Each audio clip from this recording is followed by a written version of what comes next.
بسم اللہ الرحمن الرحیم۔ السلام علیکم ناظرین، آپ دیکھ رہے ہیں صاف بات اور میں ہوں شاہ جی۔ اسرائیل نے وہ کام کر دیا ہے جس کی ایران نے چند دن پہلے سخت وارننگ دی تھی۔ مصر پر حملہ ہوا تو پورے خلیج میں بڑا توانائی بحران پیدا ہو سکتا ہے۔ اب امریکہ اور اسرائیل نے ایک انتہائی خطرناک قدم اٹھا لیا ہے۔ اس کے پیچھے اصل وجہ کیا ہے اور ایران کا رد عمل کیا ہو سکتا ہے، سب بتاؤں گا، لیکن پہلے پاکستان سے چند بڑی خبریں آپ تک پہنچا دوں۔ عمران خان صاحب کی بہنوں کی بالکل ملاقات نہیں کروائی گئی۔ کل کا دن بھی گزر گیا اور بار بار انہوں نے ملنے کی کوشش کی، لیکن کئی دن گزر گئے ہیں، عمران خان صاحب کی کوئی خیر خبر نہیں ہے۔ انفارمیشن صرف وہی باہر آتی ہے جو حکومت بتاتی ہے، اور حکومت جو بتاتی ہے وہ جھوٹ ہوتا ہے۔ موجودہ حکومت نے اتنے جھوٹ بولے ہیں، اتنی غلط بیانی کی ہے کہ اب اس کے اوپر بھروسہ ممکن نہیں۔ عمران خان صاحب سے ان کی ایک لڑائی، ان سے دشمنی اور ان کا بغض اور نفرت، یہ وہ وجہ ہے جس کی وجہ سے پی ٹی آئی یا پھر عمران خان کی بہنیں حکومت پر بھروسہ نہیں کرتی۔ دشمن اگر ملے تو کم ظرف نہ ملے، یہ بھی ایک بڑی اللہ تعالیٰ کی طرف سے آزمائش ہوتی ہے کہ دشمن کم ظرف ملے۔ یعنی عید کے کپڑوں کا کیا مسئلہ تھا، وہ تو دیے جا سکتے تھے، لیکن پاکستان تحریک انصاف نے بتایا کہ عمران خان صاحب کے عید کے کپڑے جو بھیجے گئے تھے وہ بھی واپس بھیج دیے گئے ہیں۔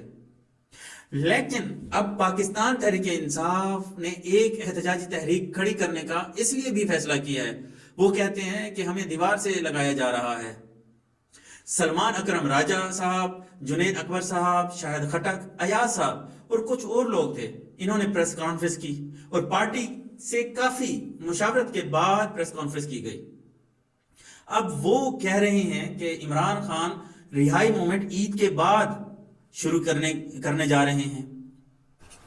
جو اسٹریٹ موومنٹ ہے وہ جو عمران خان صاحب نے آج سے کئی مہینے پہلے کہا تھا، اس کی الف بے بھی ابھی تک شروع نہیں ہوئی، اور اب عید کے بعد اسٹریٹ موومنٹ کا پہلا قدم اٹھایا جا رہا ہے۔ اس سے پہلے جو کچھ بھی ہوا وہ اسٹریٹ موومنٹ نہیں تھی، وہ ویسے ہی ایک موومنٹ تھی۔ اب ناظرین، اندر کی خبریں لیک کی جا رہی تھی۔ خیبر پختونخوا ہاؤس ہو، کے پی ہاؤس ہو، وہاں جتنی بھی میٹنگز ہو رہی تھی ان کے اندر کی خبریں لیک ہو رہی تھی۔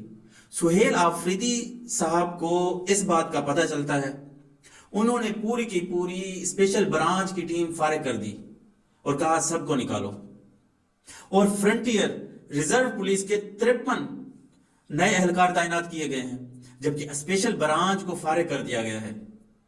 جو اندر کا ڈیٹا، سیاسی باتیں، اہم فیصلے اور معلومات اور رپورٹس، خبریں لیک کر رہے تھے، تو سہیل آفریدی صاحب نے ایک اہم قدم اٹھایا کہ اس سے پہلے کہ لسٹیں بنے، رجسٹریشن ہو، نوجوان شامل ہوں، سب سے پہلے ان لوگوں کو فارغ کیا جائے۔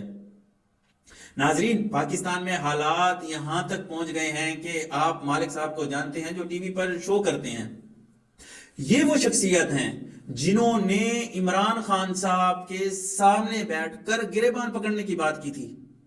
جی، عمران خان صاحب کے سامنے بیٹھ کر، یہ تب کیا جب معیشت میں تھوڑا اتار چڑھاؤ آیا، اور اس وقت وزیر اعظم کا گریبان پکڑنے کی بات کی گئی۔ عمران خان صاحب نے بڑی کشادہ دلی کے ساتھ وہ بات سنی بھی اور جواب بھی دیا۔ لیکن آج وہی مالک صاحب ایک جہاز خریدے جانے پر 17 سوال کرتے ہیں، جواب تو کجا، پروگرام بھی بند کر دیا جاتا ہے اور دھمکیاں الگ سے دی جاتی ہیں۔ تو آپ اندازہ کریں یہاں جمہوریت ہے یا نہیں، اور وہ شخص کیسا تھا، اس بات کا اندازہ مالک صاحب کو اب بخوبی ہو گیا ہوگا۔ ایک اور المیہ ہمارے معاشرے میں ہے کہ اب سی ایم پنجاب کے ساتھ ان کے بیٹا اس ملک کی نئی ہولی کاؤز بن چکے ہیں، نئی مقدس گائیں بن چکے ہیں۔ ان کا احترام کیا جائے، ان سے سوال نہ کیا جائے، ان کا تقدس کا خیال رکھا جائے۔ یار، سوال تو چھوٹا سا ہے، جہاز لیا کیوں، جہاز لیا کیسے، طریقہ کار کیا تھا، یہ کس کے نام پر ہے، اسے کون استعمال کر رہا ہے، اور یہ یورپ کون لے کر گیا۔ یہ چھوٹے چھوٹے سوال ہیں، لیکن پورا پاکستان پوچھ رہا ہے۔ یہ دنیا کی واحد وزیر اعلیٰ ہیں جس کے پاس اتنا مہنگا اور شاندار جہاز ہے۔ بڑے بڑے امیر ممالک کے حکمرانوں کے پاس بھی ایسے پرائیویٹ جیٹ نہیں ہیں۔ दूसरी तरफ मेयो अस्पताल में एंजियोग्राफी की आखिरी मशीन भी खराब हो गई है। इससे पहले जो मौजूद थी वो तो वैसे ही खराब हो चुकी थी, जो आखिरी बच गई थी वो भी खराब हो गई है, लेकिन जहाज चाहिए और उस जहाज को चलाने के लिए पायलट भी बाहर का चाहिए और सोने पे सुहागा उसे डॉलर में पे करना है और उसे डॉलर ही दिए जाएंगे। हेल्थ वर्कर, टीचर्स, सरकारी मुलाजमीन कई महीनों से तनख्वाहों के लिए परेशान हैं। सुथरा पंजाब के वर्कर परेशान हैं। पंजाब में 1 करोड़ बच्चे स्कूलों से बाहर हैं, लेकिन 11 अरब का जहाज तो चाहिए और पायलट भी बाहर का चाहिए और सोने पे सुहागा उसे डॉलर में ही पे करना है और वो भी $38,000। और वो किसकी जेब से निकलेंगे? गरीब अवाम की जेब से निकाले जाएंगे, चाहे वो चालान की सूरत में हो या नए कानून का इतलाक करके हो। अब आते हैं इंटरनेशनल सूरत हाल की तरफ।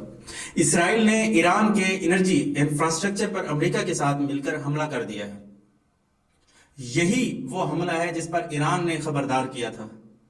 डोनाल्ड ट्रंप बार बार कहते रहे कि हम जब चाहें ईरान की बिजली बंद कर सकते हैं, लेकिन अब सूरत हाल ये है कि दुनिया के बेशतर ममालिक इस जंग में अमेरिका का साथ देने को तैयार नहीं। जर्मनी, फ्रांस, बर्तानिया, जापान, ऑस्ट्रेलिया, जनूबी कोरिया पीछे हट चुके हैं और उन्होंने कोई भी खातिर ख्वाह हौसला अफजाई नहीं की। रूस और चीन पहले ही ईरान की हिमायत कर रहे हैं और इस जंग को बंद करने की बार बार पेशकश कर रहे हैं और इस चीज पे जोर डाल रहे हैं कि जंग की बजाय मुज़ाकरात से मसाइल को हल किया जाए। अमेरिका आलमी सतह पर तन्हाई का शिकार हो रहा है। व्हाइट हाउस के अंदर भी इख्तलाफात पैदा हो गए हैं क्योंकि नायब सदर जेडी वेंस इस जंग से खुद को दूर रखना चाहते हैं। एक डायरेक्टर इस्तीफा दे चुका है और मजीद इस्तीफों की खबरें भी आ रही हैं। अमेरिका ने 80% आलमी मकबूलियत खो दी है।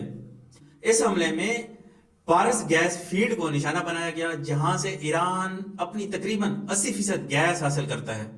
ईरान पहले ही खबरदार कर चुका था कि अगर इसके तवानाई के इंफ्रास्ट्रक्चर पर हमला हुआ तो पूरे खलीज में बहुत बड़ा तवानाई का बहरान पैदा हो सकता है। यहां तक कि ईरान ने इंटरनेट केबल काटने का भी अंदिया दिया है। इसराइल समझता है कि ये ईरान को कमजोर करने का आखिरी मौका है, ईरान को खत्म करने का आखिरी मौका है, क्योंकि अगर ईरान एटमी ताकत बन गया तो फिर इसराइल के लिए मुमकिन ही नहीं रहेगा ईरान पर दोबारा हमला करना। इसलिए इसराइल इस मौके को हाथ से जाने नहीं देना चाहता। ईरान की जानिब से भी शदीद रद्द-ए-अमल सामने आया है और इसराइली शहरों पर मिसाइल हमले जारी हैं और शिद्दत के साथ जारी हैं। अब असल सवाल यह है कि ईरान अपने इंफ्रास्ट्रक्चर पर हमले का जवाब किस तरह देता है, कब देता है और कहां देता है। ईरान के पास कई ऑप्शन मौजूद हैं। ईरान ने अपनी लीडरशिप सिस्टम को इस तरह तरतीब दिया है कि अगर एक लीडर शहीद हो जाए तो इसके बाद फौरन दूसरा जिम्मेदारी संभाल लेता है। असल चैलेंज ईरान के लिए अपनी चेन ऑफ कमांड बरकरार रखना है।